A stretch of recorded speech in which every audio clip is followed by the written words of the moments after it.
There are three types of souls. Some of us are earth-based souls. So an earth-based soul is a soul that was designed to incarnate and evolve in body on earth, usually hundreds, if not 1,000 or more lives on earth, growing and evolving, tripping and falling in human life. There is a soul nursery in the higher realm. Earth-based souls are prepared to come to earth before they come to earth. What's the second? Second one is an interplanetary soul. People can exchange that term. It could be starseed means the same, ET means the same. That's a soul that evolves somewhere other than Earth. The only reason those souls come into body on Earth is because they come from an evolved perspective. They come to help us here. Number three is an angelic soul. An angelic soul comes from the angelic realm.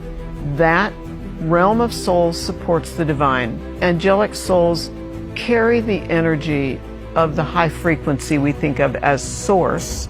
That's basically a love and compassion energy. So their signature energy, their reason for coming to earth, is to aid a more acceptance, a greater peace, love, compassion perspective. Do they generally have different human traits and personalities? There are 7 soul archetypes. We carry a signature orientation to life, one of 7 archetypes.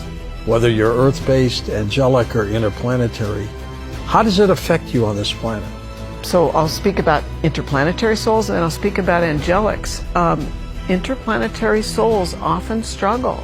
They just struggle with the way of life of humans, and that's not to say that there aren't humans of capability and integrity and kindness. There certainly are. We know there are. The value of understanding, am I earth-based? Am I interplanetary? Am I angelic? Is to understand ourselves. When do we know what we have? When we die, or can we find out when we're still alive? Some of my clients, before they come for regression, already either know or have a sense of, they'll say, I don't come from here. When I was a child, I was fascinated with staring out of the night sky. I was fascinated with the movement of the planets.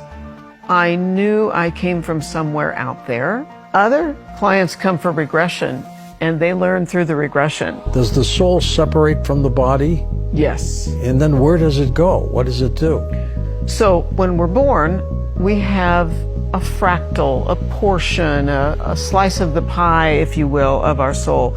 We bring a percentage of our soul energy into our body at birth. That's what causes us to live and breathe. The remainder is our higher self. The remainder is our soul in the higher realm called the higher self.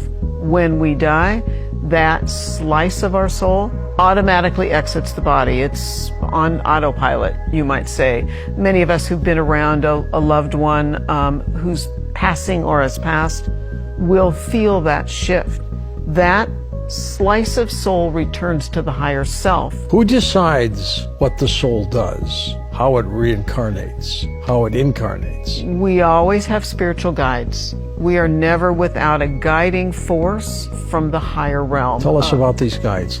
So an earth-based soul, an interplanetary soul, an angelic soul always has a lead or a senior guide. That guide is a soul in the higher realm. Is this like a guardian angel? Yes, they assist us. Our guide never leaves us. Our guide is benevolent, not judgmental. It's not their job to be judgmental. It's their job to be supportive and guide us toward more effective behavior.